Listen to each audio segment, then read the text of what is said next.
தமிழகத்தில் தமிழர்களிடையே பல ஜாதிகள் உள்ளன.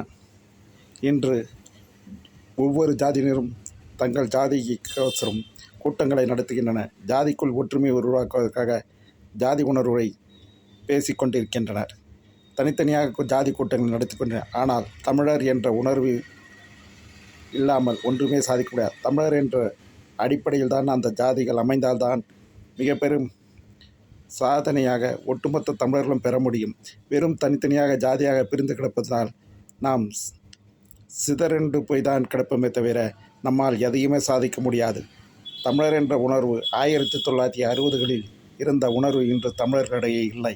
அதன் மூலம் இருந்த காரணத்தால் தான் மிக பெரும் சாதனைகளை அன்றைய காலகட்டத்தில் சாதித்தனர். ஆனால் இன்று தமிழர் என்ற உணர்வு இல்லாதனால் சொந்த மண்ணிலே நாம் வேலை இழந்து, வணிகம் இழந்து, எல்லாவற்றையும் இழந்து கிடைக்கிறோம். எனவே ஜாதி உணர்வு கூட்டங்களில் ஜாதியை பற்றி புகழ்ந்து பேசும்போதும், ஜாதி உணர்வை ஊட்டுவதும், தமிழர் என்ற உணர்வையும் நம் மக்களிடையே நாம் ஊட்ட வேண்டும் என்று பணிவன்புடன் கோருகின்றேன். தமிழர் என்ற உணர்வு பெற்று நாம் தமிழர்களாக ஒன்றுபட்டால்தான் நமது வாழ்வு முன்னேற முடியும். இந்த தமிழ் மண்ணின் உரிமை நமக்கு என்றும் இருக்கும். இதை உணர்ந்து நாம் அனைவரும் செயல்பட வேண்டும். நாம் மீண்டும் தமிழகத்தில் உள்ள நமது வேலைகளை பெற வேண்டும். தமிழகத்தில் உள்ள வணிகங்களை நாம் தமிழர்களாக பெற வேண்டும். அதற்கு தமிழர் என்ற உணர்வு தான் நம்மிடையே பெற்றுத்தரும்.